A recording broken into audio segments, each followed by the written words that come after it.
உதயநிதி அவர்களுடைய கைது ஒரு பெரிய தாக்கத்தை உண்டாக்கும்னு நினைக்கிறீங்க? அடிக்கடி பிடிச்சு போடணும். உங்களுக்கு ஒரு உதாரணம் சொல்றேன். 77 எம்ஜிஆர் வென்று வந்தார். அதுவும் குறிப்பாக அவர்கள் மேடையிலே மேல் வந்ததே கவர்ச்சி பேச்சால தான். காரணம் அடிப்படையில் அதற்கெல்லாம் அறிவு வேண்டும். அந்த அறிவு உதயநிதிக்கு இல்லை. நாளை சட்டமன்றத்திலே ஏதாவது கேள்வி எழுப்ப வேண்டும் என்றால் அது எடப்பாடி பழனிசாமியால் மட்டும்தான் முடியும். காரணம் தனுஷ் தெலுங்கர் தான். அது அவர்களுடைய தந்தையாரே ஒத்துக்கொண்டார். அவர்கள் நாயுடு ஜாதி.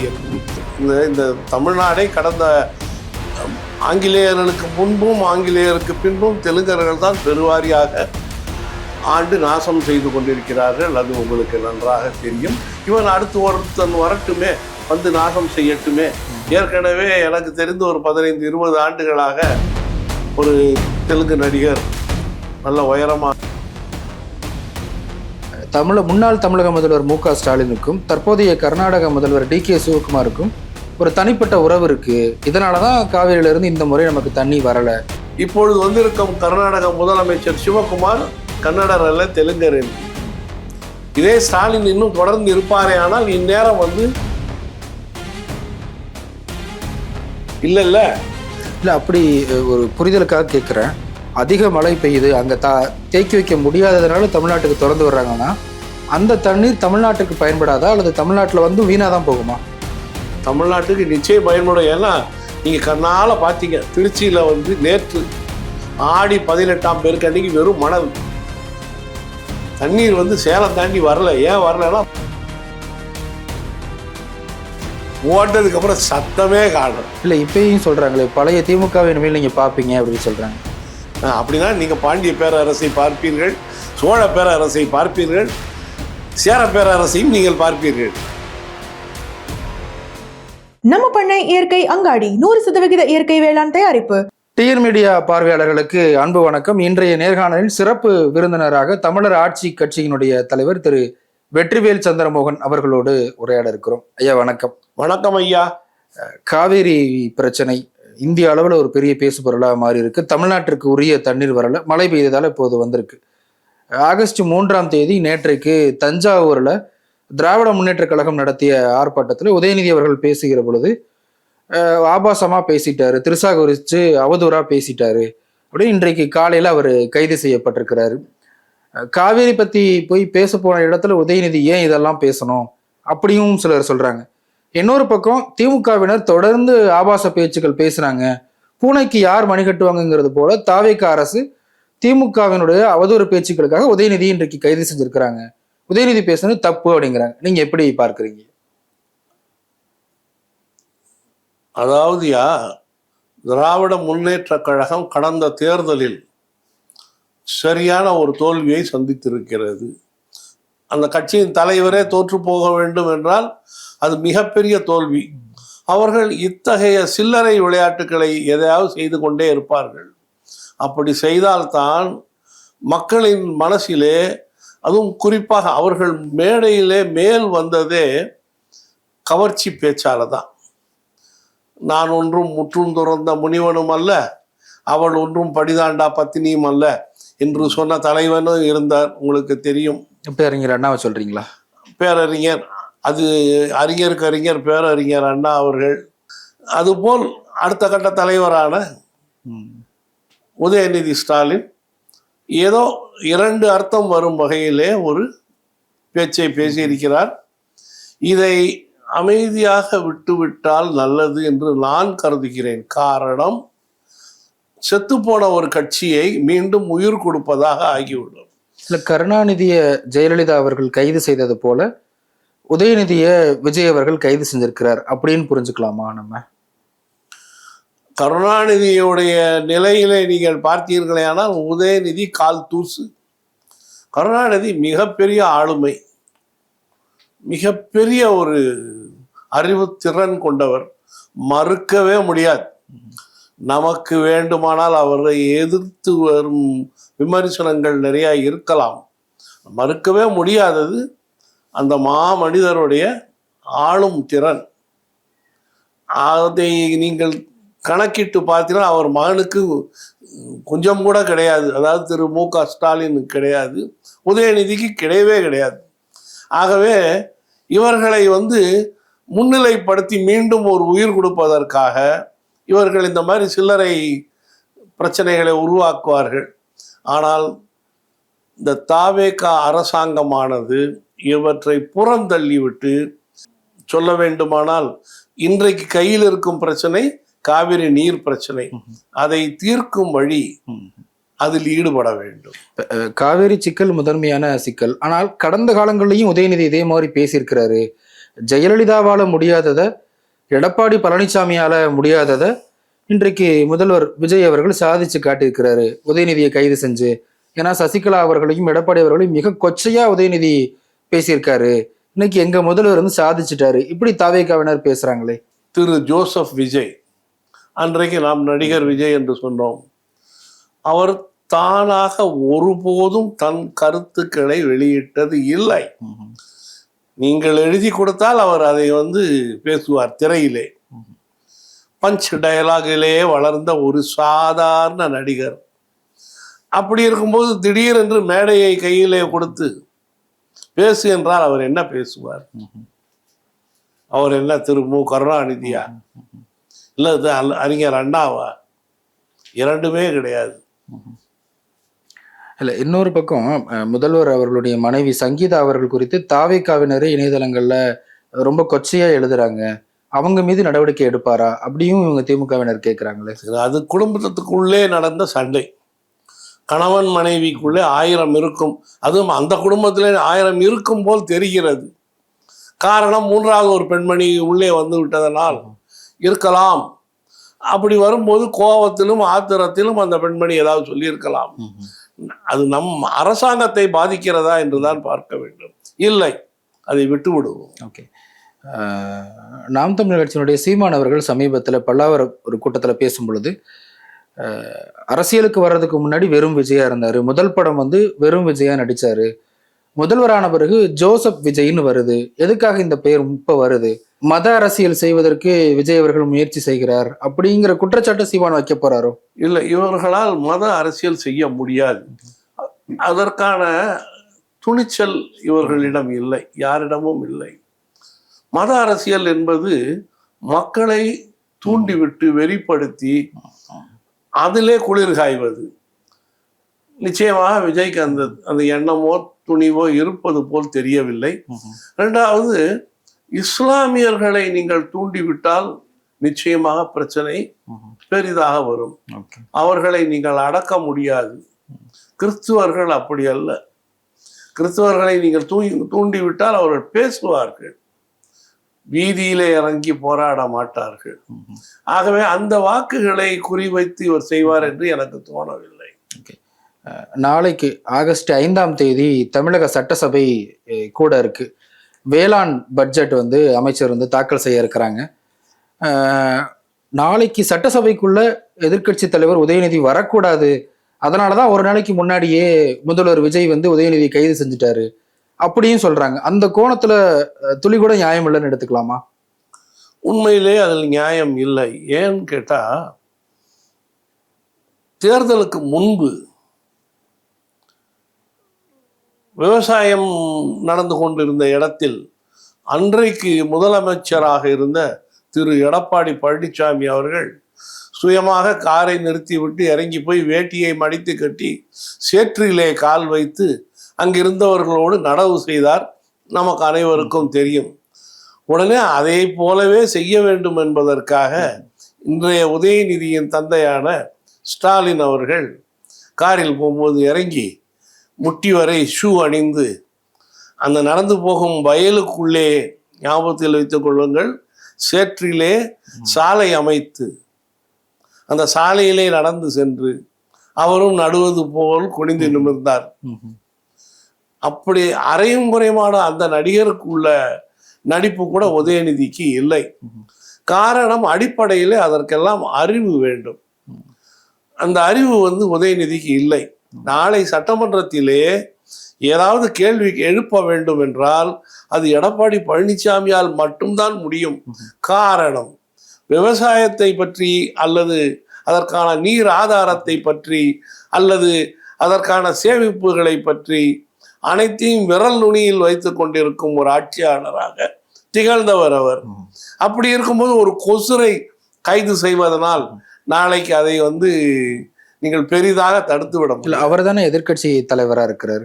எதிர்கட்சி தலைவர் என்பது என்ன? கேபினட் ரேங்க், அவ்வளவுதானே. உங்களுக்கு கிரீடம் ஒன்றும் சூட்டி விடவில்லையே. அங்கே பவர் ஹவுஸ் யாருன்னு சொன்னா அதிமுகவின் எடப்பாடி பழனிசாமி தான். அவரை தாண்டி வந்து விட்டால்தான் ஜோசப் விஜய் அவர்களால் வென்றதாக கருத முடியும். ஆகஸ்ட் 5 நாளைக்கு வேளாண் பட்ஜெட் நிதிநிலை அறிக்கை தாக்கல் செய்யிருக்கிறாங்க. ஆனா ஆகஸ்ட் 1 அமைச்சர் வினோத் அவர்கள் திருப்பதி கோவில்ல கொண்டு போய் அந்த பட்ஜெட்டை இறைவன்ட்ட வச்சு அவர் வணங்கிட்டு வந்திருக்கிறார். இதுவும் ஒரு பேசு பொருளா மாறிச்சு. ஒரு கோயிலுக்குள்ள எப்படி எடுத்துட்டு போகலாம் அப்படிங்கிறது ஒரு விஷயமா வருது. இன்னொரு பக்கம் திருப்பதிங்கிறது வேறொரு மாநிலம், அங்க எப்படி எடுத்துட்டு போகலான்னு கேட்குறாங்க. இன்னொரு தரப்பினர், பாஜக தரப்பினர் என்ன சொல்றாங்கன்னா, கடந்த காலங்கள்ல கருணாநிதி அவர்களுடைய சமாதியில கொண்டு போய் நீங்க வைக்கலையா, அப்பெல்லாம் நீங்க ஏன் கேள்வி கேட்கல, இப்படியும் கேட்குறாங்க. இது எப்படி புரிஞ்சுக்கிறதுங்க ஐயா? ஒருவேளை திரு ஜோசப் விஜய் அவர்கள் மனதிலே யாரை கேட்டு திருப்பதி, திருக்காலத்தி, பலமனேரி, பொங்கனூர், சித்தூர், புத்தூர் ஆந்திராவிற்கு கொடுத்தார்கள், அது இல்லை என்று மறுக்க வேண்டுமானால் நம்முடைய வரவு செலவு திட்ட கணக்கை நம்முடைய பாண்டியன் நெடியோனான வெங்கடேஸ்வரனின் காலிலே வைத்து எடுத்துட்டு வந்தால் நம்முடைய உரிமையை அங்கே நிலைநாட்டுவதாக ஆகும் என்று ஏன் கருதி இருக்கக்கூடாது? நீங்க சொல்ற மாதிரி அவங்க யோசிச்சிருப்பாங்களா? யார் யோசிப்பாரு? தாவேகா தரப்போ முதல்வர் விஜய் அவர்களும் அப்படித்தான் எண்ணி இருக்க வேண்டும் என்று நான் நினைக்கிறேன். இப்போது அடுத்ததாக நடிகர் தனுஷ் அவர்கள் அரசியலுக்கு வரக்கூடிய ஆர்வத்தை வெளிப்பாட்டி இருக்கிறாரு. கிட்டத்தட்ட விஜய் அவர்கள் எப்படி வந்தாரோ அதே மாதிரியான ஒரு அறிகுறிகள் தான் தென்படுது.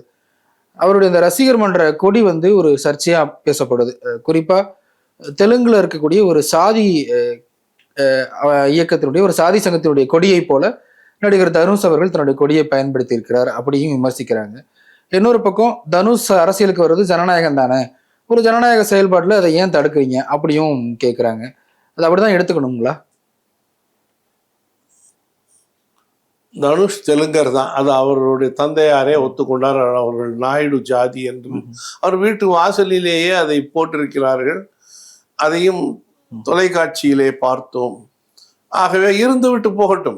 இந்த தமிழ்நாடை கடந்த ஆங்கிலேயர்களுக்கு முன்பும் ஆங்கிலேயருக்கு பின்பும் தெலுங்கர்கள் தான் பெருவாரியாக ஆண்டு நாசம் செய்து கொண்டிருக்கிறார்கள். அது உங்களுக்கு நன்றாக தெரியும். இவன் அடுத்து ஒருத்தன் வரட்டுமே, நாசம் செய்யட்டுமே. ஏற்கனவே எனக்கு தெரிந்து ஒரு 15-20 ஆண்டுகளாக ஒரு தெலுங்கு நடிகர், நல்ல உயரமாக இருப்பார், அவர் பேர் என்ன, நடிப்பும் வராது, அந்த நடிகர் சங்கத்தின் தலைவராக கூட இருக்கிறார். கட்டிடத்தை கட்டி விடுவேன் என்று 10 ஆண்டுகளாக விஷால் அவர்கள். விஷால் ஏற்கனவே சொன்னது போல் நடிப்பு என்றால் கிலோ என்ன விலை என்று கேட்கக்கூடிய முகம். அந்த விஷால் ஆண்டுதோறும் அறிக்கை விட்டு கொண்டிருக்கிறார், அடுத்த முதலமைச்சர் நான் தான் என்று. இல்லையா? இப்படி தெலுங்கர்கள் எல்லோரும் நாங்கள் முதலமைச்சர், தமிழ்நாட்டை ஆளப்போகிறோம் என்று சொல்வது ஒரு கேலி கூத்தாகிவிட்டது. அதுபோல் இதையும் எடுத்துக்கொள்வோம். நாளைக்கு சட்டசபை கூட இருக்குது. கிட்டத்தட்ட 50 ஆண்டு காலத்துல உரிய அளவிற்கான நீர் பங்கீடு இந்த ஆண்டு தான் தமிழகத்திற்கு கிடைக்கல அப்படிங்கிற ஒரு விமர்சனம் இருக்கு. இன்னொரு பக்கம் இப்போ மழை வந்துருச்சு, தண்ணி வந்துருச்சு அப்படியும் பேசுறாங்க. காவிரி சிக்கலை தமிழக அரசு எப்படி கையாளணும்னு நினைக்கிறீங்க, அல்லது இந்த சட்டசபையில எது குறித்தெல்லாம் விவாதிக்கப்படணும் அப்படின்னு நினைக்கிறீங்க? ஐயா, முதல்ல நம்ம தெரிஞ்சுக்கிடுவோம், நாம நிறைய விட்டு கொடுத்துட்டோம். கேரளாவுக்கு, கர்நாடகாவுக்கு, ஆந்திராவுக்கு. கேரளாவுக்கு உங்களுக்கு தெரியும், மிகப்பெரிய முல்லை பெரியார் அணையும் அதை சுற்றியுள்ள பகுதிகள் அவ்வளவே தமிழர்களுக்கு உரியது. அங்கே பெரும்பான்மையான மக்களும் தமிழர்களே. அதே மாதிரி இன்றைக்கு திருவனந்தபுரம் கேரளாவுக்கு தலைநகர் அப்படின்னு சொல்றாங்க. ஆனா அந்த திருவனந்தபுரமே முழுக்க தமிழர்கள் நிறைந்த பகுதி அன்றைக்கு. அப்போ இதே மாதிரி கர்நாடகாவோட வெங்காளூர் என்று சொல்லப்படும் பெங்களூர் என்று இப்போ பெங்களூரு ஆகியிருக்கிற ஊர் வந்து அன்றைக்கு 52 விழுக்காடு தமிழர்கள் இருந்த பகுதி. அதில் மிக குறைவாகத்தான் ஏனைய மாற்று மொழி மக்கள் இருந்திருக்கிறார்கள். கன்னடர், சிந்திகள், அகதிகளாக பாகிஸ்தானிலிருந்து வந்தவர்கள், மற்ற மொழிக்காரர்கள், குறிப்பாக தெலுங்கர்கள் நிறையவே இருந்திருக்கிறாங்க. நாம வந்து இந்த ராமநகரா, கோலார், தங்கவயல், கொள்ளை காலத்தை எளிதாக விட்டு கொடுத்து விட்டோம். இப்போ பாகிஸ்தான் கிட்ட ஒரு அங்குல நிலம் வேண்டும் என்றால் 1000 பேர் உயிரை கொடுக்க வேண்டி இருக்கிறது இல்லையா? 10,000 கோடிக்கு குண்டுகளை போட்டு பணத்தை விரயம் செய்ய வேண்டி இருக்கிறது. ஆனா இது தாலுகாக்களாக தூக்கி கொடுத்து விட்டோம். அப்போ அவனுக்கு நாம தெரிஞ்சு போச்சு, இது ஒரு இளிச்சவாய நாடு, நம்ம கொடுத்தா வாங்கிக்கிடுவா, கொடுக்கலைன்னா பேசாம இருப்பான் அப்படின்னு. முறையாக நமக்கு 1924 காவேரி ஒப்பந்தம் உருவாக்கப்பட்ட போது அன்றைய மெட்ராஸ் மாகாணத்துக்கும் மைசூர் ஸ்டேட்டுக்கும் இடையில 50 ஆண்டுகளுக்காக உருவாக்கப்பட்டது. அது 1974 காலாவதி ஆகிவிடும். அந்த காலாவதியாக வேண்டிய ஆண்டு ஆட்சியில் இங்கே இருந்தவர் உங்களுக்கு தெரியும், திரு மு. கருணாநிதி அவர்கள். அவர் விரைந்து சென்று, இவ்வளவுக்கும் தமிழ்நாட்டு அதிகாரிகள் எல்லோரும் சொல்கிறார்கள், காலாவதி ஆகிவிட்டால் நம்ம கையை விட்டு அந்த ஒப்பந்தம் போய்விடும், நாம் நம்முடைய பழைய ஏற்பாடின்படியே அதை புதுப்பித்துக் கொள்ளலாம் என்று. சூழ்நிலையும் சாதகமாக இருந்தது. மத்தியிலே இந்திரா காந்தி, கிட்டத்தட்ட கருணாநிதி அவர்கள் பிடியிலே தான் இருந்தார். ஆனா கருணாநிதி அவர்கள் தான் காவிரி நடுவர் மன்றம் திமுக தான் வாங்கி கொடுத்தது, அப்படி அவங்க விட்டுருங்க இருந்தது. இவர் போகாமல் நேரம் கடத்தினார், காலம் கடத்தினார் வேண்டுமென்றே. ஏனென்றால் அது நீர்த்து போய்விட்டதென்றால் புதிய ஒப்பந்தத்தை கர்நாடக அரசு, அதாவது மைசூர் மாகாண அரசு தன்னுடைய இஷ்டத்திற்கு போட்டுக் கொள்வதற்கு வசதியாக இவர் நடித்து கொண்டிருந்தார். ஏன் நடித்தார், அதற்கு இவருக்கு என்ன கொடுக்கப்பட்டது என்று நாம் பின்னணியை பார்க்க வேண்டும். அதிலும் குறிப்பாக இவர்கள் உழைத்து வாழும் ஒரு கூட்டம் அல்ல. இவர்கள் விவசாயம் செய்தோ, மூட்டை தூக்கியோ, தொழிற்சாலைகள் நடத்தியோ வென்று வந்த ஒரு கூட்டம் அல்ல. அப்படியானால் இவர்களுக்கு எதற்கு விவசாய நிலம் பெங்களூருக்கும் மைசூருக்கும் இடையிலே மிகப்பெரிய அளவிலே வாங்கினார்கள்? இவருடைய மகளையும் மாப்பிள்ளை, அதாவது முரசொலி செல்வத்தையும் அங்கே குடியமர்த்தினார் என்ற ஒரு கேள்வியின் பின்னணியை நாம் பார்க்க வேண்டும். அதற்கு மேல் இந்த கன்னடத்தவர் நல்லவர் தான். ஆனா கர்நாடகாவுடைய சட்டமன்றத்திலே 88 சட்டமன்ற உறுப்பினர்கள் தெலுங்கர்கள் என்பதை நீங்கள் மறந்துவிடக்கூடாது. தற்போதைய அமைச்சர் CTR நிர்மல்குமார் பேசும் பொழுது முன்னாள் தமிழக முதல்வர் மு க ஸ்டாலினுக்கும் தற்போதைய கர்நாடக முதல்வர் DK சிவகுமாருக்கும் ஒரு தனிப்பட்ட உறவு இருக்கு, இதனாலதான் காவிரியிலிருந்து இந்த முறை நமக்கு தண்ணி வரல அப்படின்னு ஒரு குற்றச்சாட்டை வைக்கிறாரு. இந்த குற்றச்சாட்டையும் நாம பின்னணியை பார்க்க வேண்டும். ஏனென்றால் எனக்கு ஒரு தகவல், இப்பொழுது வந்திருக்கும் கர்நாடக முதலமைச்சர் சிவகுமார் கன்னடர் அல்ல, தெலுங்கர் என்று. சித்தாராமையா தெலுங்கர், சித்தாராமையா கன்னடர், எடியூரப்பா கன்னடர், இவர் கன்னடர் அல்ல என்ற பேச்சு வந்திருக்கிறது. ஆகவே உறவு இருக்கலாம், யாருக்கு தெரியும். சரி, இந்த கன்னடத்துக்காரர்கள் நமக்கு தண்ணீர் எந்த காலத்திலும் இனி கொடுக்க மாட்டார்கள். அன்றும் கொடுக்கவில்லை, இன்றும் கொடுக்க மாட்டார்கள். காரணம் என்ன அப்படின்னா, அவங்க ஹரங்கி, ஹேமவதி, கபினி என்ற 3 அணைகளை கிருஷ்ணராஜசாகர் அணைக்கு போக கட்டும்பொழுது அன்றைக்கு மத்திய அரசே அறிவுறுத்தது, உங்கள் அனுமதி இல்லாமல் கட்டுகிறார்கள் என்று. அதற்கு கருணாநிதி, நானும் திராவிடன், அவர்களும் திராவிடர்கள், நாங்கள் அண்ணன் தம்பிகளாய் பேசி தீர்த்து கொள்வோம் என்று. கடைசி வரை பேசவே இல்லை, அவர்கள் கட்டினார்கள். தண்ணீரை முழுக்க தேக்கி விட்டார்கள். இனி மிச்சம் இருந்தால் இப்பொழுது வரும். அப்படியானால் மேகதாதுவையும் கட்டிவிட்டால் நமக்கு வேறு வழியே இல்லை. இப்போ நாம என்ன பார்க்க வேண்டும் என்றால், இந்த உலக நாடுகள் இதை எப்படி பார்க்கின்றன என்று. ரைன் ரிவர் என்று ஐரோப்பிய நாட்டிலே புகழ்பெற்ற ஆறு ஓடுகிறது. 9 நாடுகள் அதில் பங்குண்டு. 6 பெரிய நாடுகள், 3 சிறிய நாடுகள். அவர்களுக்குள்ளே ரைப்பேரியன் ரைட்ஸ் ட்ரீட்டி என்று இருக்கிறது. 6 வரும். அந்த ஆற்றிலே நீங்கள் இதெல்லாம் செய்யலாம், ஆனால் மறிக்கக்கூடாது, குறுக்கே அணை கட்டக்கூடாது என்று உதாரணத்துக்கு ஒருத்தர் சொல்றார். ஒரு இத்தாலி சொல்கிறது, எங்களுக்கு வந்து இதில் குறுக்க ஒரு அணை கட்டினா எங்களுக்கு கரண்ட் எடுக்கலாம் எடுத்துக்கோ. ஆனால் அங்கேருந்து வர்ற தண்ணி, வெளியில் வர்ற தண்ணி அளவு ஒன்றாக இருக்க வேண்டும். சரியா? நீங்கள் வந்து தண்ணீரை முடக்கி திசை திருப்பி விடக்கூடாது. அப்போ கர்நாடகாவுக்கு இந்த மாதிரி ஸ்டோரேஜ் விட்டது யாரு குற்றம்? திராவிட முன்னேற்ற கழகம் ஆட்சியில் இருந்த கருணாநிதியின் குற்றம். இதே ஸ்டாலின் இன்னும் தொடர்ந்து இருப்பாரே ஆனால் இந்நேரம் வந்து மேகதாது கட்டுவையை ஆரம்பித்திருப்பார்கள். அதற்கு பாறை மணல் எல்லாமே தமிழ்நாட்டிலிருந்து போயிருக்கும். ஆனா திமுக தரப்பினர் வந்து கடந்த ஆண்டு இதே மாதத்துல தமிழ்நாட்டிற்கு வர வேண்டிய காவிரி தண்ணீர் வந்தது அப்படின்னு ஒரு புள்ளி உரம் தர்றாங்க. ஆமா, அங்க நிறைஞ்சு வடிஞ்சது இல்ல, எவ்வளவு ஓடி இருக்கு? 400 TMCFT. அவன் அதில் மூடியா வைக்க முடியும்? வச்சா மைசூர் என்ன ஆகும்? முங்கி போயிடாதா? இன்றைக்கு சிலி நாடு தென் அமெரிக்காவிலே மூழ்கி சேரும் சகதியமாயிடுச்சு. என்ன ஆகும் மைசூர்? அதாவது கர்நாடகாவின் 2வது சாஃப்ட்வேர் சிட்டி, அது காணாமல் போயிடும். அதை விடுங்க. நமக்கு உரிய உரிமையான தண்ணீர் அதில் வந்து உலக நாடுகள் என்ன சொல்லுதுன்னா, எந்த நாட்டில் அதிகமாக ஒரு நதி ஓடுகிறதோ அந்த நாட்டிற்கு தான் அதிக உரிமை அதில் உண்டு, அதோட ப்ரொபோர்ஷன். அப்படி பார்த்தீங்கன்னா காவேரியோடைய 800 கிலோமீட்டரில் 320 கிலோமீட்டர் தான் கர்நாடகாவில் ஓடுது. 416 கிலோமீட்டர் தமிழ்நாட்டிலே ஓடுகிறது. கொஞ்சம் கொசூர் வந்து கேரளா பாண்டிச்சேரி போகுது. அப்போ பெரிய மாநிலம் என்றால் நாம தான். நம்மை கேட்காமல் அவன் ஒரு குண்டூசியை கூட அதில் குத்தக்கூடாது. ஆனால் அப்படி அவன் சட்டையே பண்ணலையே, அவன் இஷ்டத்துக்கு என்ன வேண்டுமானாலும் செய்து கொண்டிருக்கிறானே. அப்போ இதை கவனிக்க வேண்டியது யார் அப்படின்னா, நம்முடைய இந்திய அரசியலமைப்பு சட்டம், ஆங்கிலத்தில் கான்ஸ்டிடியூஷன் சொல்றோம் இல்லையா, அதில் முதல்ல சொல்லும்போது we are a union of states. ஆனா மத்திய அரசாங்கம் ஒரு விளக்கம் கொடுக்கறாங்க, அணை கட்டுவதற்கு நாங்க உத்தரவாதம் தரவில்லை. இருங்க, we are a union of states. அதாவது நூற்றுக்கணக்கான மாநிலங்கள் சேர்ந்து ஒரு இந்தியா என்று ஒத்துக்கொண்டுதான் கான்ஸ்டிடியூஷன். சரி, அப்படித்தானே?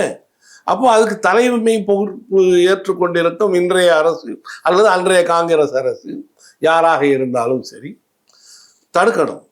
எப்பா இது வந்து முரணானது, சட்டத்துக்கு புறம்பானது. இதற்கு வியன்னால த ஹேகுன்னு சொல்லி ஒரு உலக நீதிமன்றம் இருக்கிறது. அங்கே வந்து பார்த்தீங்கன்னா இந்த மாதிரி கேஸ்கள்லாம் தீர்ப்பு பண்ணதுல அந்த நதியை வந்து மறிக்கும் உரிமை யாருக்கும் கிடையாது அப்படின்னு இருக்கு. நீங்க பாலாறையும் முடக்கிக்கிறீங்க, காவிரியையும் முடக்கிக்கிறீங்க, தமிழ்நாடு என்ன செய்வான்னு கேள்வி அவன் கேட்க வேண்டும். அவன் அறிவுறுத்தியதாக சொல்வதை நான் நம்பவில்லை. இல்ல, மத்திய அரசாங்கம் அணை கட்டுவதற்கு நாங்க அனுமதி கொடுக்கல அப்படின்னு தெளிவா ஒரு கிளாரிபிகேஷன் கொடுத்துட்டாங்க. ஐயா, அதே மத்திய அரசு தான் கடந்த வாரம் பாராளுமன்றத்திலே அவர்கள் கட்டிக்கொள்ளலாம் என்று இல்ல, அதுக்கு தான் இன்டர்பிரேட்டேஷன் கொடுத்திருக்கிறாங்க. நாங்க அப்படி சொல்லல, உச்சநீதிமன்றத்தில் உள்ளதை நாங்க சரியா பார்த்துட்டு அணை கட்டுவதற்கு நாங்க அனுமதி கொடுக்கல அப்படின்னு தெளிவா சொல்லிட்டாங்க. சரி, வாழ்க. கொடுக்கல இல்ல.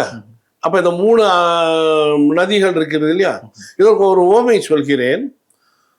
அமெரிக்காவில் ஹூவர் அணை என்று உலகத்தின் மிகப்பெரிய ஒரு அணை கட்டப்பட்டது. ஹூவர் அணை கட்டி தண்ணீர் தேக்கி அதுல இருந்து மின்சாரம் எடுக்க துவங்கியவுடன் அந்த ஹூவர் அணை கட்டப்பட்ட அந்த ஆற்றில் இருந்து கிளை நதிகளாக நூற்றுக்கணக்கான அமெரிக்க நதிகள் வறண்டு போயின. அத்துணை நதிகள்ல இருந்தும் விவசாயம் மற்ற இதெல்லாம் நடந்துகிட்டு இருந்தது, நீர்த்து போயிடுச்சு. அவங்க உடனே போராடி அன்றைக்கு உச்ச நீதிமன்றமான அமெரிக்காவில் வழக்கு தொடர்ந்தாங்க. அவன் சொல்லிட்டான் ஒரே வார்த்தை, இதனால இந்த பாதிப்பு, நீங்க இந்த அணையை நீக்கி விடுங்கள், அப்போ இடிக்க வேண்டாம், அந்த ஷட்டரை தூக்கிடுங்க. அப்போ என்ன ஆகும்? தண்ணீர் வந்து நிற்காது. எவ்வளவு தண்ணி அந்த ஆற்றுல வருதோ இந்த நூற்றுக்கணக்கான ஆறுகளுக்கு ஓடும். அப்போ நாம என்ன செய்யணும்னா, இன்றைக்கு உச்ச நீதிமன்றத்திலே ஒரு வழக்கு தொடர வேண்டும். நாம இன்னும் சட்டமன்றத்திலே கபினி, ஹரங்கி, ஹேமவதி நதிகளுக்கு அனுமதி கொடுக்கவில்லை. கச்சத்தீவுக்கு இன்னும் நீங்க அனுமதி கொடுக்கலைங்கிற நினைவில் வச்சுக்கணும். சரியா? அதே மாதிரி இப்போ ஒரு வழக்கு, ஐயா நாங்க அனுமதி கொடுக்க அவன் கெட்டிட்டான், நாங்க அதை இடிக்க சொல்லல, அந்த ஷட்டரை தூக்கிட சொல்லுங்க, அந்த டேமை டீகமிஷன் பண்ண சொல்லுங்க. அந்த ஷட்டரை தூக்கியாச்சுன்னு சொன்னாலே அவனுக்கு வர்ற தண்ணி கிருஷ்ணராஜ சாகருக்கு மட்டும்தான் போகும். அதை நிறைஞ்ச உடனே அவன் திறந்து விட்டுருவான், தன்னால எங்களுக்கு மேட்டூர் டேம் நிறைஞ்சிடும்.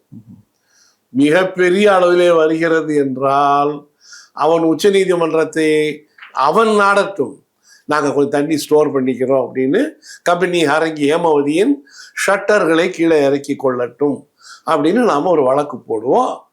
ஏன் போட மாட்டேங்கிறோம்? அது முறையாக கெட்டப்பட்டது அல்லவே, இல்லையா? இல்லையா? ஆமாவா? அப்போ அது செய்வோம். கன்னடர்களை இனி நாம் நம்ப வேண்டாம்.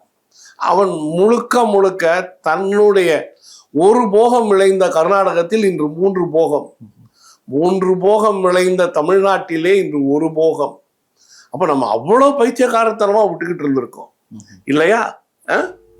அந்த இதை நம்ம சரி பண்ணணும் அப்படின்னா இந்த 3 அணைகளை டீகமிஷன் பண்ணணும்னு சொல்லி ஒரு பெட்டிஷன் ஃபைல் பண்ணோம்னா கன்னடத்துக்காரன் அடங்கிடுவான். ஏதுடா நாம இந்த மாதிரி ஒரு பிரச்சனையை கொடுக்க போய் அவன் நம்மளோட அடிமடியிலே கை வைக்கிறானே அப்படின்னு அவன் இறங்கி வருவான். எதிரியை நீங்க எவ்வளவுக்கு எவ்வளவு வேகமா எதிர்க்கிறீர்களோ அவ்வளவுக்கு அவ்வளவுதான் உங்களுக்கு வெற்றி கிடைக்கும். சில விஷயங்கள் என்னன்னா, அவனுடைய டேம் எல்லாம் நிறைஞ்சு போச்சுன்னா தண்ணி அவன் பிடிச்சு வைக்க முடியாது, வெளியில விடுறான். அதான் இன்னைக்கு வந்துகிட்டு இருக்கு, இல்லையா? அப்படிதானே எல்லா அணையும். இது அப்ப நம்ம என்ன சாக்கடையா அவனுடைய தண்ணி எல்லாம் அப்படி ஓடி கடலுக்கு போறதுக்கு? இல்ல இல்ல இல்ல, அப்படி ஒரு புரிதலுக்காக கேட்கிறேன்.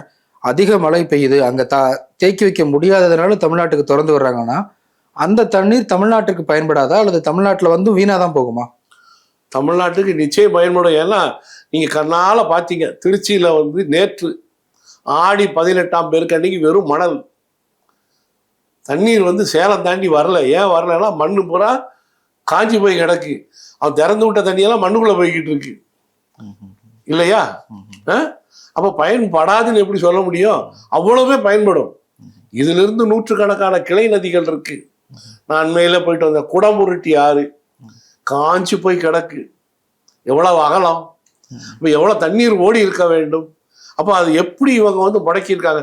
ஐயா மழை பெய்யலைங்கிறது ஆண்டவன் செயல், அரசியல்வாதியின் செயல் அல்ல.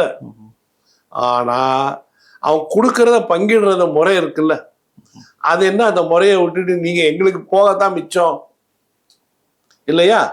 அப்போ உச்ச நீதிமன்றம் இதை உடனடியாக இறங்கணும். நாம ஃபைல் பண்ற வரைக்கும் இருக்கக்கூடாது. சுவோ மோட்டோ அப்படின்னு நாங்களாகவே எடுக்கிறோம் இந்த வழக்கை அப்படின்னு சொல்லி அந்த வழக்கை எடுத்து கர்நாடகாவை நீ தண்ணி திறந்து விடு, நீ பண்றது தப்புன்னு அவன் சொல்லணும். இப்ப நேற்றைக்கு கர்நாடகாவில் அனைத்து கட்சி கூட்டம் போட்டிருக்கிறாங்க. போட்டுட்டு மீண்டும் நம்ம மேகதாது அணை கட்டுவதற்கு அனுமதி வேணும்னு உச்ச நீதிமன்றத்தை நாடுவோம் அப்படின்னு அனைத்து கட்சி கூட்டத்தில் ஒரு தீர்மானம் நிறைவேற்றி இருக்கிறாங்க. ஆமா, தீர்மானம் நிறைவேற்றிக்கிட்டே இருப்பாங்க. இப்ப என்ன செய்யணும் அப்படின்னா, இப்போ உலகத்திலேயே மிகச்சிறந்த பிரதமர், கரைவடியா கரங்களுக்கு சொந்தக்காரர், உலகத்தினே பெரிய அறிவாளி நம்முடைய நரேந்திர தாமோதர மோடி அவர்கள், அவருக்கு இணையே இல்லாத ஒரு வலதுகையான அமித்ஷா அவர்கள், அவர்களுக்கு பக்கபலமாக நிற்கும் கௌதம் அதானி அவர்கள் என்று குஜராத்தின் மிகப்பெரிய அறிவு களஞ்சியமே இந்தியாவில் தான் இருக்கிறது. இவர்கள் என்ன செய்ய வேண்டும்? இந்த பிரச்சனை இருந்தால் நம்மால் நிம்மதியாக ஆட்சி செய்ய முடியாது. உடனடியா கோதாவரி, அதற்கு மேல் மகாநதி. நீங்க ரயில்ல மகாநதியை என்னைக்கா தாண்டி இருக்கீங்களா? இல்ல. மைல் கணக்குல போய்கிட்டு இருக்கோம், அவ்வளவு தண்ணி போய்கிட்டு இருக்கோம் கடலை நோக்கி. இவ்வளவுக்கும் ரயில் இங்க டெல்லி போறீங்கன்னா Grand Trunk Express, Tamil Nadu Express கரையோரமாக தான் போய் அதுக்கப்புறம் தான் மத்திய பகுதியை நோக்கி திரும்பும். அந்த பகுதிகளை பார்த்து கொண்டே போனீங்கன்னா அந்த தண்ணி கடைசி வரை கடலுக்கு போய்கிட்டு இருக்கு. அப்போ மகாநதியை கோதாவரியோடு இணைக்கலாம். கோதாவரியை கிருஷ்ணாவோடு இணைக்கலாம். கிருஷ்ணா இன்னைக்கு இருக்கிற நிலைமை என்ன தெரியுமா? நம்ம கூவத்தை விட கேவலமா இருக்கு. அதையும் போய் பார்த்துட்டு வந்தேன். விஜயவாடாக்குள்ள நுழையுது, வெறும் சாக்கடை. ஒரு காலத்திலே, நான் சொல்றது 50 ஆண்டுகளுக்கு முன்பு இதே கிருஷ்ணாவை பார்த்திருக்கிறேன். அவ்வளோ தண்ணி ஓடிக்கிட்டு இருந்துச்சு. மக்களுக்கு தேவை அதிகமாயிருச்சு. புரியுதுங்களா? விவசாயத்துக்கும் தேவைப்படுது. அப்போ தண்ணீர் தேவை அதிகம்ங்கும் போது எப்படி இணைச்சு அதை செயல்படுத்துவதுன்னு ஒரு திட்டம் இருக்கணும். இந்த கிருஷ்ணாவை கொண்டு நாம பாலாரோடு, பாலாரை காவிரியோடு, காவிரியை நம்ம வைகையோடு, அப்படியே வைப்பார், அதுக்கப்புறம் பொருணை நதி என்று சொல்லப்படும் தாமிரபரணி, அதோட நீங்க கனெக்ஷன் கொடுத்துட்டீங்கன்னா முடியாதுன்னு நினைக்கிறீங்களா? சைனாக்காரன் என்னென்னமோ செஞ்சுக்கிட்டு இருக்கான். அந்த கான்ட்ராக்டை வேணா அதானிட்ட கொடுக்கல. அதானி கொள்ளையடிக்கிறதுக்கு வெறும் ஏர்போர்ட்டு, டேமு, ஹார்பர், அப்புறம் வெளிநாட்டுக்கு துப்பாக்கிகள் ஏற்றுமதி செய்கிற அந்த அந்த தொழில், இப்படி தான் கொடுப்பீங்களா? உருப்படியான நதிகளை இணைக்கும் திட்டத்தை சம்பாதிக்கட்டும், அதை கொடுங்க. அது அவருக்காகத்தானே நீங்கள்லாம் வாழ்றீங்க, செய்யுங்க. 25 வருஷத்துல செய்ய வேண்டியதை 5 வருஷத்துல அவர் முடிப்பார். அந்த மாதிரி சிந்திச்சு நதிகளை இணைக்கலாம். அப்படி இல்லையா, முடியவே முடியாது, இது பிரச்சனை அப்படின்னா, நாளைக்கு பாராளுமன்றம் கூடுகிறது என்றால் உடனடியாக சட்டம், 2 மாநிலங்களுக்கு இடையிலே ஓடும் அனைத்து நதிகளும் இந்திய அரசாங்கத்திற்குரியது, நாங்கள் கண்ட்ரோல் எடுத்துக்கிறோம்னு சொல்லி சிஆர்பிஎஃப் கூட நிப்பாட்டிட்டான்னா போதும். எல்லா டேம் கண்ட்ரோலும் அவங்க கையில். சென்ட்ரல் வாட்டர் கமிஷன் இருக்குல்ல, அவங்களோட பொறியாளர்களுள்ள வந்துடுவாங்க. இவ்வளவு தண்ணி இருக்கு, 1 லிட்டர் தண்ணி பாட்டில் தண்ணி இருக்கு, நாம் 2 பேரும் குடிக்கணும், அவருக்கு 1/2 லிட்டர் இவருக்கு 1/2 லிட்டர் கொடு, முடிஞ்சு போயிடுச்சு.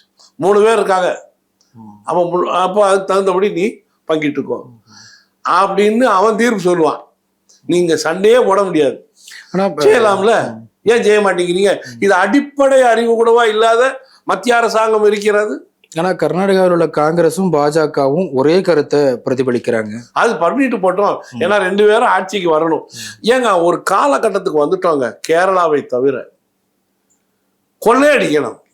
அப்போ அதுக்கு அந்த காலத்துல கத்தியை வச்சுட்டு இருட்டில் ஒதுங்கி நின்று போற வர்றவங்கள கொள்ளையடிச்சோம். அப்படி இல்லைன்னா இரவு நேரம் வீடுகளுக்குள்ள புகுந்து கொள்ளையடிச்சோம். இப்போ ஆட்சிக்கு கொள்ளையடிக்கிறோம்.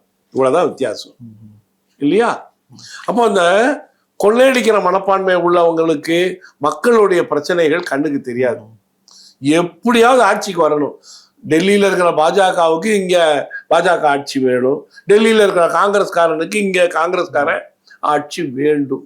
இப்ப டிகே சிவகுமார் ஆகஸ்ட் 13ஆம் தேதி கர்நாடகாவில் மாநிலம் தலைவி அளவுக்கு ஒரு பந்த் அறிவிச்சிருக்கிறாங்க. இப்போ வரைக்கும் அவங்க வாபஸ் வாங்கலை. முதல்வரே வேண்டுகோள் விடுக்கிறார், தயவு செஞ்சு பந்த் நடத்தாதீங்க, நம்ம தண்ணியை தேக்கி வைக்க முடியாது, கொடுத்துதான் ஆகணும் அப்படிங்கிறாங்க. அங்கே அந்த அளவிற்கு எல்லாருமே கன்னடர்கள், நம்மலாம் சிட்டிசன்ஸ் ஆஃப் கர்நாடகா அப்படிங்கிற ஒரு ஒற்றுமையில நிற்கிறாங்க. பிஜேபியோ காங்கிரஸோ அல்லது இதர கட்சிகளோ, ஜனதாதள் இந்த மாதிரி கட்சிகளோ. அப்படி இருக்கும்போது மத்திய அரசாங்கம் எப்படி ஒரு நிலைப்பாட்டை எடுக்க முடியும்? உங்களுக்கு ஒன்று சொல்கிறேன். ஒரு 4-5 வருஷத்துக்கு முன்னால் அதில் கூட இருக்கும், கர்நாடகாவில் ஒரு பிரச்சனை. கன்னடத்துக்காரங்க எல்லாரும் வீதியில் இறங்கி போராடினாங்க. அன்றைக்கு இருந்த டிஜிபி அவர்கிட்ட அந்த பத்திரிகையாளர்கள் கேள்வி கேட்கிறார், அடித்து ஒடுக்க வேண்டியதானே? அவர் பதில் சொல்கிறாரு, கன்னடத்துக்காரன் கர்நாடகாவில் பிரச்சனை பண்ணலைன்னா பக்கத்து மாநிலத்திலேயே போய் பண்ணுவான் அப்படின்னு அவர் பதில் சொல்கிறார். யாரு? சட்டத்தையும் ஒழுங்கையும் நிலைநாட்ட வேண்டிய டிஜிபி சொல்கிறார். It's on record. தமிழ்நாட்டில் என்ன நிலைமை? 100 கணக்கில் தமிழ் தேசிய கட்சிகள் இருக்கு. கர்நாடகால இருந்து ஒருத்தன் கொடியை ஏற்றிக்கிட்டு கத்திக்கிட்டே அசிங்கமா தமிழர்களை பற்றி பேசிக்கொண்டே போனான் அப்படிங்கிறதுக்காக ஈரோட்டில் சிலம்பரசன் என்று ஒருவரை கத்திக்கிட்டு போனவனை விட்டுருச்சு ஸ்டாலின் அரசு. இந்த சிலம்பரசனை கைது செய்து, அது மட்டுமல்ல, குண்டர் தடுப்பு சட்டத்திலே உள்ள போட்டாச்சு. புரியுதுங்களா? அப்போ உங்களுக்கு தமிழர், தமிழ்நாடுன்னு ஒரு உரிமையை பற்றி பேசுவதற்கு கூட உங்களுக்கு ஆட்சி அனுமதிக்காது.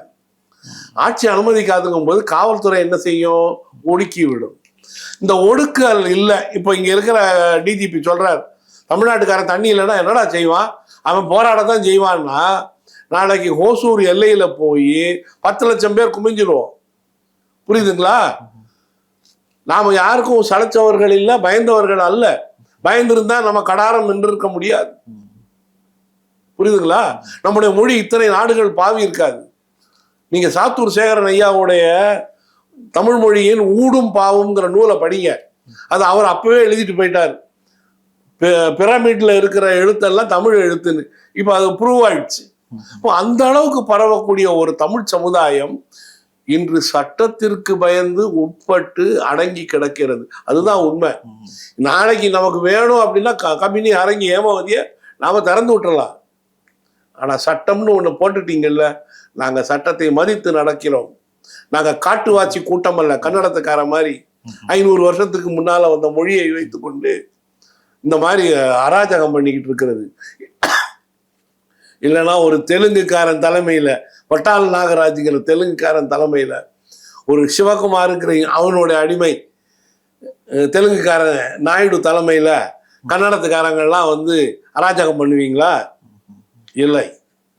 காவல்துறைக்கு மரியாதை கொடுத்து இங்க இருக்கிறோம், அவ்வளவுதான். தமிழ் தேசியமும் திராவிடமும் ஒண்ணுதான் அப்படின்னு பேசியிருக்கக்கூடிய ஒரு கட்சி இப்ப ஆட்சியை பிடிச்சிருக்கிறாங்க. அவங்க சிறப்பா செயல்படட்டும், நாங்க மறுக்கலையே. யார் சிறப்பாக ஆட்சி செய்தாலும் வரவேற்கிறோம். ஆனா அப்படி தெரியலையே, அவங்க பெரிய பாலிசி டெசிஷன் அப்படின்னு நீங்க பாத்தீங்கன்னா, சாராய கடையை இனிமே இப்படி வேண்டாம், நம்ம அப்படி செய்வோம், ஒயின் ஷாப் முன்ன மாதிரி தனியார் மயமாக்குவோம், இந்த அளவு சிந்தனைகள் இருக்குன்னா அப்போ அதுல உள்ள இருக்கிற ஆளுங்க யாரு உங்களுக்கு தெரியும். புஷி ஆனந்த். புஷிங்கிறது பாண்டிச்சேரியில் ஒரு சட்டமன்ற தொகுதி. அவர் அங்கே சாராய கடை நடத்துறவர். அப்போ அவரோட சிந்தனை இங்க உள்ள புந்துகிட்டு இருக்கு. இன்னொருத்தர் யாரு, லாட்ரி மார்ட்டினுடைய மருமகன். அவருக்கு என்ன தெரியும், எப்படி வந்து நாம பணத்தை வந்து எதுல முதலீடு செஞ்சா அதிகமாக ரிட்டர்ன் கிடைக்கும். இப்போ இந்த மாதிரி ஆளுங்க தான் பக்கத்துல உட்காந்து அறிவுரை சொல்லிக்கிட்டு இருக்காங்க, உங்களை மாதிரி ஆளுகள் அல்ல. ஆகவே நீங்க தயவு செய்து இவர்களால் ஒரு மிக சிறந்த ஆட்சி வரும் கொஞ்சமாவது அப்படின்னு எதிர்பார்க்காதீங்க. மிகச்சிறந்த ஆட்சிங்கிறது 1963 முன்னாலேயே முடிஞ்சு போயிடுச்சு. உதயநிதி அவர்களுடைய கைது ஒரு பெரிய தாக்கத்தை உண்டாக்கும்னு நினைக்கிறீங்களா? அடிக்கடி பிடிச்சு போடணும். உங்களுக்கு ஒரு உதாரணம் சொல்றேன். 77 எம்ஜிஆர் வென்று வந்தார்.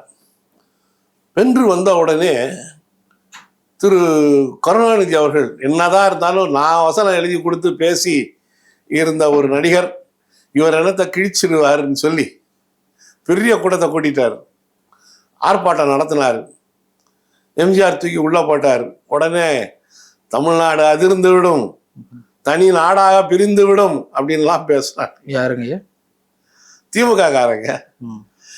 போட்டதுக்கு அப்புறம் சத்தமே காணும். இல்ல இப்பயும் சொல்றாங்களே, பழைய திமுக இனிமேல் நீங்க பாப்பீங்க அப்படின்னு சொல்றாங்க. அப்படின்னா நீங்க பாண்டிய பேரரசை பார்ப்பீர்கள், சோழ பேரரசை பார்ப்பீர்கள், சேர பேரரசையும் நீங்கள் பார்ப்பீர்கள். அப்பதான் எம்ஜிஆர் சொன்னாங்க, வேண்டாத வேலை பண்ணிட்டோன்னு. இல்லை நான் ஒரு 10 தடவை பிடிச்சு போட்டோம்னா அவர் தன்னால நீர்த்து போயிடுவாருன்னு சின்ன சின்ன விஷயத்துக்கெல்லாம் பிடிச்சு குளத்துக்கு போட்டாருங்க. அதுக்கப்புறம் தான் கருணாநிதிக்கு தெரிஞ்சு நம்மளால இனிமே இந்த ஊர்ல குப்பை கொட்ட முடியாது, எம்ஜிஆர் இருக்கும் வரைன்னு அதுக்கு வாய மூடிக்கிட்டார். புரியுதுங்களா? ஆமா, நீங்க அதை நல்லா கவனம் வச்சுக்கோங்க. ஒரு மனிதனுக்கு ஸ்ட்ரென்த் யாருன்னு சொன்னா பின்னணியில இருக்கும் தொண்டர்கள். என் பின்னால இன்னைக்கு 10 லட்சம் பேர் இந்த சாலை வழியா வர்றாங்கன்னா நான் ரொம்ப பெரிய ஆள் ஆயிடுவேன். இப்போ அதைத்தான் அவர் கணக்கு பண்ணி என்ன செஞ்சாரு, அந்த பின்னணியில் இருக்க தொண்டர்களை கைது பண்ணி 6 மாசம் 8 மாசம் தொழில் போச்சு எல்லாம் போச்சுன்னு உடனே அவன் என்ன செய்வான், இந்த ஆளோட போனா நமக்கு எல்லாம் போயிருது, அவரோ சம்பாதிச்சுக்கிட்டாரு கருணாநிதி, நம்ம இவர் பின்னால போக வேண்டாம், அடக்கமா வீட்டுக்குள்ள இருப்பான்னு ஒதுங்கிட்டான். உங்களுக்கு ஒரு தகவல், நான் பேருந்துல வந்துகிட்டு இருக்கேன், திடீரென்று போக்குவரத்துக்காரங்க எல்லாரும் கருணாநிதி தூண்டுதலால் ஸ்ட்ரைக். ரோட்ல அப்படியே எல்லாரும் அங்கங்க பேருந்துகளை நிறுத்தி விட்டு டிரைவர்கள் இறங்கி சிரிச்சுக்கிட்டே எவன் ஓட்டுவான் பார்ப்போம் அப்படின்னு சிரிச்சுக்கிட்டே நிக்கலாம். எம்ஜிஆர் திரைப்பட உலகத்திலிருந்து வந்தவர், எத்தனை கேமரா பார்த்துருப்பார். உடனே கட கட கட கடன்னு அத்தனை தெரிஞ்ச கேமராக்காரங்களை எல்லாம் கொண்டு போய் இறக்கி எங்கெங்க பேருந்து நிற்கிறதோ அந்த படம் டிரைவரோட சேர்த்து எடுத்தார். மறுநாளைக்கு டிரைவர் எல்லாம் சஸ்பெண்ட். ப்ரூஃப் தான் இருக்கு. Suspend pending dismissal. நீ பயணிகளை ஏற்றிட்டு நடு ரோட்ல நிப்பாட்டிட்டு நீ பாட்டு இறங்கி தப்பிச்சிருவியா நீயே? அவ்வளவு பேரும் காலில் போய் விழுந்துட்டான். யார் காலில்? எம்ஜிஆர் காலில்.